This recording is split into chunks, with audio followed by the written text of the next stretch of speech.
welcome back to the channel. Today we're going to finish talking about, or continue talking about, the theft at the shop while we bushwhack cross-country skiing with Lenny. I was torn when I first started the shop to call it Lenny & Co. or Escape Plan. So let's go.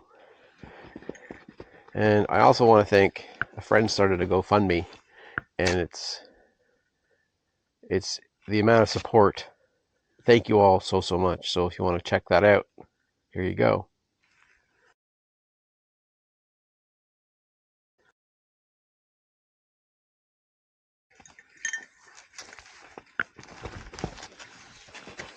So the last video we left off, if you haven't seen those, go back and check them out. Leave a comment, like, subscribe, and we'll try to grow this little channel, which, I only expected to have 7 views, and there's like 50 something views. So, exceeded my expectations.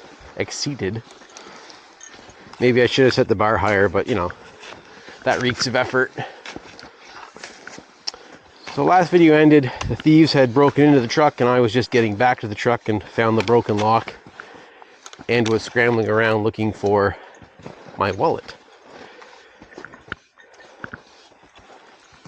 During that time, my phone had rang about 30 times and was driving everybody nuts on the beach as we walked back. And as I was scrambling around looking for the wallet, it kept ringing and it was driving everybody nuts. And so someone threw me the phone and I picked it up and it went, doo, doo, doo. This is Scotiabank with an alert.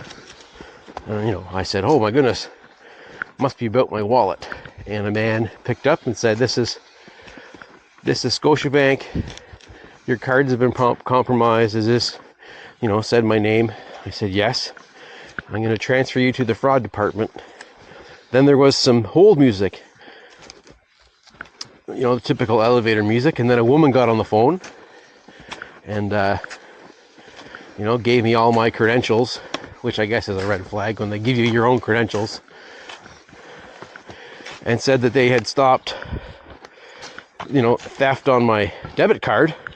And this is how I knew they had my PIN number, is they read out my card number and the PIN number for that card, which let down some guards for me. While I was on the phone with them, the other line rang. I answered that, and it was Bank of Montreal saying the same thing. And I said, oh, you'll have to hold. I'm on the phone with Scotiabank. And then I went back and my phone had died and stuff, and so I decided to scramble around because you don't know what to do. And so I'm like, well, maybe they put the wallet into the garbage can or something. So I ran around to all the garbage cans. My friend Brent came over and helped. Hey Brent, thanks for your help. No luck finding that, because I was hoping maybe there was some money in there because my truck was out of gas and I needed to still drive home. Well, lucky enough for me, I had, not lucky enough for me, but a big thanks to the other kiteboarding shop, Adrian at Drop Water Sports, had sold some harnesses for me and had that cash, and came over and heard what happened and gave me that cash. So I was able to fill up my truck with gas. So thanks, Adrian. So I had my phone, had died, so I put it on the charger in my truck, and after looking for my wallet, there was enough charge in it, so I turned it back on. And the next thing you're supposed to do is you phone the police. I talked to the bank, so I thought the cards were canceled, and next phone the police. So I phoned the police and thought they'd come down, the big theft, and they informed me that there is nothing that they do. I should get myself to a safe place and go fill out a police report. And it turns out that you have to fill out a police report for each card. So I had 7 cards in my wallet. So there's one lesson learned. Don't keep so many cards in your wallet. Maybe pick one with a low limit and keep that in there. My life's a little different because I run a couple of businesses and have to purchase a lot of things. So the limits are high on my cards. Another problem, your daily withdrawal limits were usually 1,000 on most cards. Mine were not that low. So they were able to take out quite a bit, which we'll get to in a second. So I phoned the police. They told me I need to get to a safe place. and fill out the police reports. And so I started driving home. Meanwhile, the thieves, while I was out kiting, had gotten the wallet, and they had proceeded to have a McDonald's lunch for $100, and then they tried one of my Bank of Montreal cards for $35 at a Max Milk, and that got declined. Bank of Montreal knew something was wrong with the first $35 and stopped that card. Meanwhile, Scotiabank, where all my money was, because with Scotiabank, my construction business runs through that one, and so I had a lot of clients' money deposits in there for a job that was coming up, had just been deposited that day, and the thieves proceeded to, with the help of Scotiabank, be able to take out, over $3,000 in cash at the ATMs, have some lunch, then went to a Walmart store and proceeded to buy 3 or 4 TVs. I assume TVs. It was something around the $999 mark. They were making sure to stay under $1,000 for some reason at a Walmart.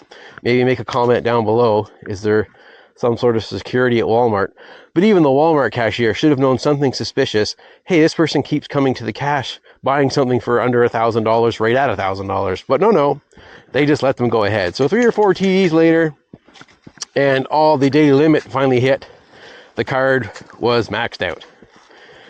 But there was still more cash in there. So what did they decide to do? Well, they used my Visa card until that was, all the money was gone on that.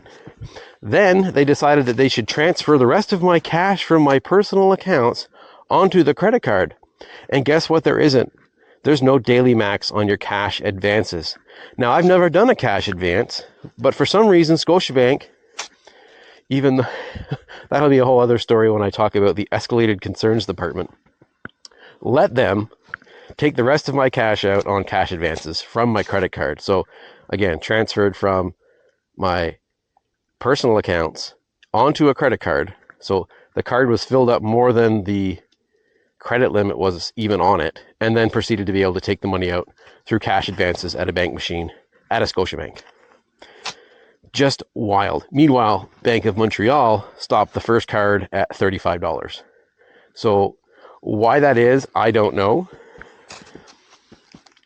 And so that's what the thieves are up to. Meanwhile, I was driving home, and my parents live on the drive home for me, and I was feeling pretty low, so I stopped there to get some comfort, which of course I did get some comfort. That's what parents are for.